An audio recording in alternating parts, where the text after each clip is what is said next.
domžalskem športnem parku dvoboj Domžal in Zavrča, dvoboj dveh moštev v nekoliko drugačni formi, gostje v seriji dveh porazov, Domžale pa še vedno brez poraza, zmago in remijem v teh prvih dveh krogih pomladi.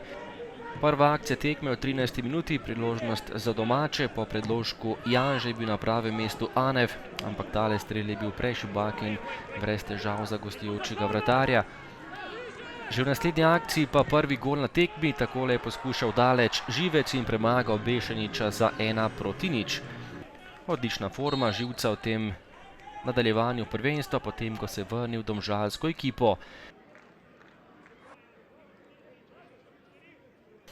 Do konca prvega polčasa le še ena akcija, prosti strel za Čeha, na pravem mestu pa Vidmar, ki je žogo uspel zadržati v svojem naročju.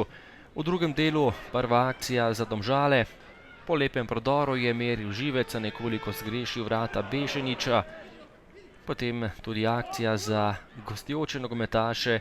Robi Šafarič je prišel do poskusov daleč, a tokrat preslabo za Nejca Vidmarja.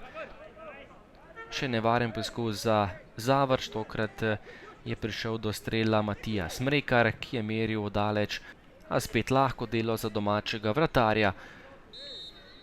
Gosti so napadali za morebitno izenačenje, po predložku Fučka pred vrata pa je bil nekoliko prekratek Sambolec in ni prišel do pravega zaključka.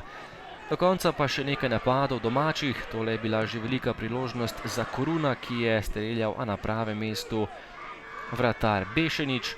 Potem je Evrogol zabil za 2:0 Zenik Usmani in s temle strelom daleč povišal na 2:0, nedvomno gol, ki ga je vredno videti še enkrat.